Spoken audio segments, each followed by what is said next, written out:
Hello, America. As we all know, nurses are a different breed of human being.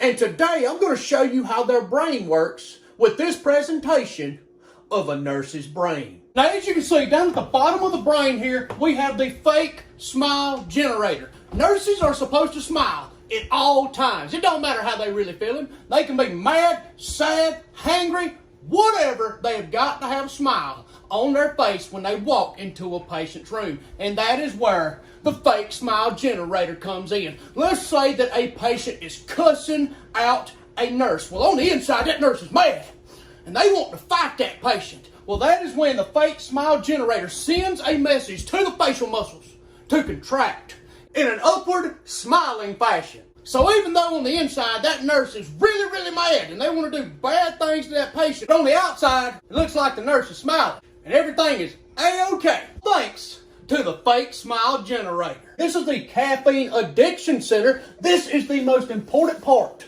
of the nurse's brain, because you see, if the caffeine addiction center does not get the adequate amount of caffeine, the whole brain shuts down and the nurse is a lifeless slug. Now, as you can see here at the front of the nurse's brain is something called the BS detector. You see, patients have lied to nurses so much and fed them so much BS that the nurse's brain has developed a region to detect the BS. Now up here we got the frequent flyer database. This is where all the information of the frequent flyers is held. Their names, their medical information, what they've been admitted for the last 15 times in the last 3 months. And it's all held right there.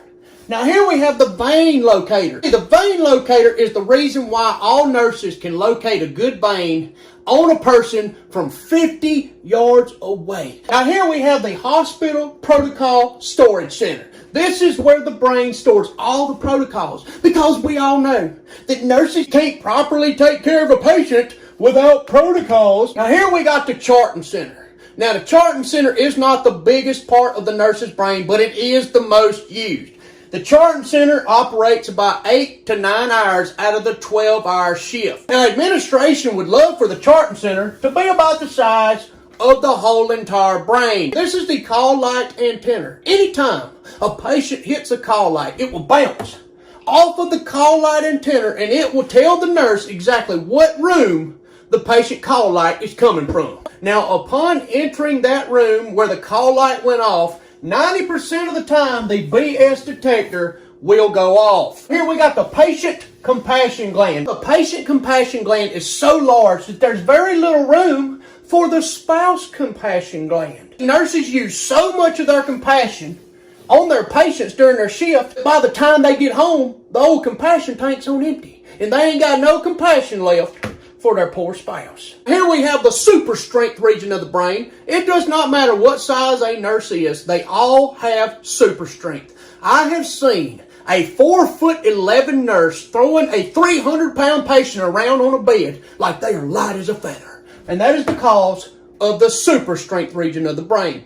Now here we have the Code Brown gland. Yes, it looks like a pile of doo-doo. You see, when a nurse is walking down the hallway, the air goes through the nurse's nose and it filtrates through the Code Brown gland. And if there is any hint of poo particles in the air, the Code Brown gland will alert the nurse of the exact room where the Code Brown is. This is the bladder control center. We all know a nurse's bladder can hold the same amount of urine as a 5-gallon bucket. You see, when the nurse's bladder fills up, it sends a message to the bladder control center saying, hey, I need to be emptied.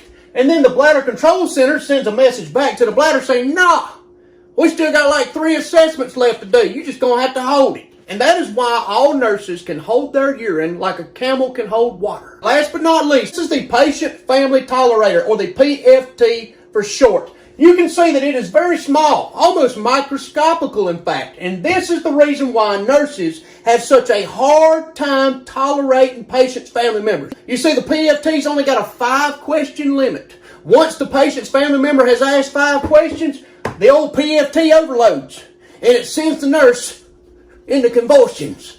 And that, ladies and gentlemen, is my presentation of the nurse's brain. I hope you enjoyed it. God bless y'all. I love you.